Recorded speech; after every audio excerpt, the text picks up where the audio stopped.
Las mañaneras del expresidente López Obrador promovían la transparencia, o más bien eran una herramienta de censura. Un tribunal federal acaba de resolverlo. ¿Cuál crees que fue su veredicto? De hecho, les preguntamos sobre esto en nuestra pestaña de comunidad y este fue el resultado. Si no participaron en la encuesta, cuéntenos en los comentarios ustedes qué piensan mientras empieza el video. El periodista Raimundo Riva Palacio tramitó un amparo contra el expresidente Andrés Manuel López Obrador. Y todo empezó con este video. A ver. ¿Cómo está eso? Sí, Riva Palacio. Imagínense la falta de respeto. Y además, ¿qué desfachatez? Eso no es cinismo, es cretinismo. Pero eso sí, hay que respetar a todos, ¿no? Esto que dijo el expresidente López Obrador, además de otras declaraciones durante su mañanera completa y en especial durante la sección ¿Quién es quién en las mentiras?, provocó que el asunto con Riva Palacio llegara a un tribunal. Ese tribunal tuvo que decidir si las mañaneras del exmandatario abonaban a la transparencia en nuestro país o si por el contrario eran una herramienta para censurar a la prensa. El 11 de abril pasado, la tesis que resultó de este amparo fue publicada en el Semanario Judicial de la Federación y ahora cualquier persona lo puede consultar. El resultado fue que la orden verbal de crear la sección denominada ¿Quién es quién en las mentiras? Viola el derecho a la legalidad y las libertades a la información, de prensa y de expresión. El tribunal dice que la sección ¿Quién es quién en las mentiras?, que formaba parte de las mañaneras de López Obrador, fue creada sin sustento legal, sin reglas claras, sin límites definidos y sin ningún documento oficial que estableciera cómo tenía que operar. Esto es importante porque claro que el gobierno tiene derecho a divulgar información, pero debe hacerlo bajo ciertos criterios. Por ejemplo, debe ser objetivo e imparcial. Debe garantizar el derecho de réplica. Además, debe garantizar la libertad de expresión y de prensa, y al ser algo que es hecho por medio de recursos públicos, debe utilizar estos recursos para informar y no para atacar. Y es que si ustedes han vivido en México durante los últimos 6 o 7 años, o si han visto las mañaneras desde el país en el que vivan, seguramente saben que este espacio jamás fue utilizado por el expresidente para atacar a nadie, ¿verdad?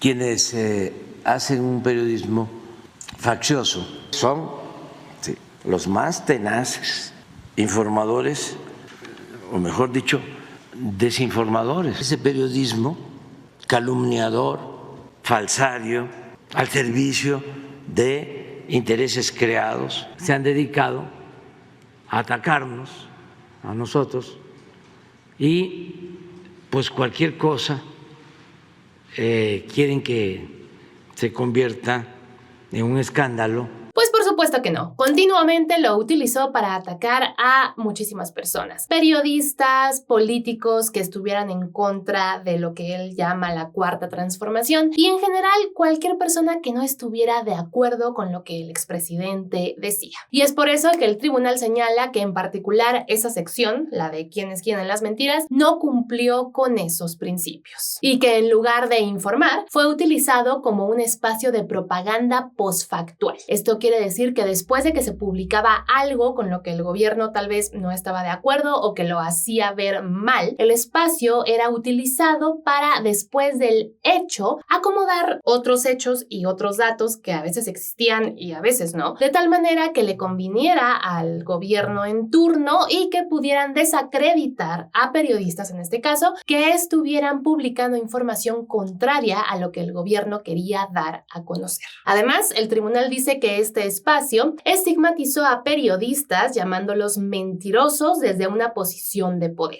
También que no permitió el derecho de réplica, expuso datos personales y atacó el honor de quienes eran señalados y utilizó recursos públicos que en teoría tenían que ser utilizados para informar, para hacer propaganda y desacreditar. En resumen, el tribunal dice que muchos derechos no fueron respetados durante esta sección. Por ejemplo, la libertad de expresión, pero también el derecho de toda la ciudadanía de tener información libre. No solamente lo que una parte quiere que sepas, ni lo que otra parte quiere que sepas, sino toda la información que tú necesites para juzgar y crear tu propio criterio. Y también el principio de legalidad. Este principio exige que todo acto de gobierno esté fundado y motivado, lo cual no sucedió durante esa sección y en general durante las mañaneras. Y el tribunal concluye diciendo que este tipo de acciones debilitan la democracia en lugar de fortalecerla, que se supone que sería su objetivo principal. Pero, ¿por qué debilitan la democracia? Bueno, porque lo que hacen es eliminar el debate, promover la censura indirecta, porque por supuesto, ¿quién quiere ser expuesta o expuesto por el presidente o la presidenta en turno en una tribuna como lo es la mañanera desde que López Obrador fue presidente? Pues absolutamente nadie. Entonces, este tipo de ejercicios de manera indirecta provocan que las personas, los periodistas en particular, no quieran publicar o decir muchas cosas porque qué tal que los exponen ahí. Y por último, polarizan a la sociedad. Y es que al impulsar este tipo de discurso en el que una persona se va a parar ahí a decirte que esto no es cierto y esta persona es súper mentirosa, aunque sea algo publicado en un medio de comunicación, pues claro, eso va a promover que haya una sociedad cada vez más polarizada. Y esto no quiere decir que los medios de comunicación a veces no publiquen mentiras, por supuesto que eso sucede. Pero la manera en la que lo manejó la administración anterior jamás fue la correcta. Y eso, no lo digo yo, es lo que está diciendo el tribunal.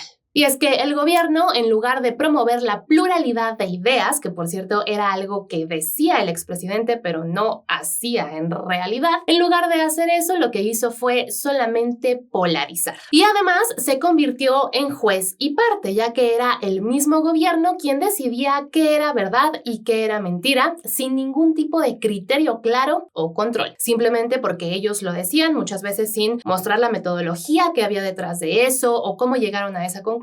Lo único que hacían era declarar que alguien era un mentiroso o una mentirosa, ¿pero por qué? Bueno, ni idea. Y aquí es donde vamos a decir, ay, señor, ¿cómo le gusta mentir? ¿Y qué tan grave es esto? Pues muy grave, porque esto no fue algo que ocurrió solamente una vez. El caso llegó a este amparo por algo que le sucedió a Riva Palacio, sí, pero la realidad es que esta era una práctica sistemática durante el sexenio pasado. Riva Palacio, después de que se dio a conocer la sentencia, dijo que él vivió con temor durante años después de ser expuesto por el expresidente en la mañanera y por supuesto él no fue el único que vivía así. Y aunque este fallo llega una vez que ya concluyó el gobierno del expresidente López Obrador, lo bueno es que llega y que ahora existe este precedente en caso de que algo similar esté ocurriendo o vaya a ocurrir durante esta administración. Y esta no solamente es una razón para que los medios independientes sigan existiendo y resistiendo, es también una razón para que la audiencia, o sea, ustedes que nos están viendo, exijan cada vez información más libre, sin censura y que no se incline ni a un lado ni al otro en la medida de lo posible. Para terminar, vamos a escuchar al expresidente López Obrador. El político tiene que representar algo y a alguien. Y no tiene que andar queriendo quedar bien con todos. Nada de zigzagueos, nada de políticos blandengues, gelatinosos, indefinidos, oportunistas, acomodaticios. Hay que anclarse, definirse. Y bueno, pues ahora vemos que al parecer así lo hizo el exmandatario. Él sí se definió. Con esto llegamos al final del video. Esperamos que les haya gustado. Sabemos que a algunos de ustedes no les gustó. Pero si llegaron hasta aquí, déjenos un corazoncito amarillo para saber que vieron el video completo. Muchas gracias por acompañarnos y nos vemos muy pronto con un video nuevo.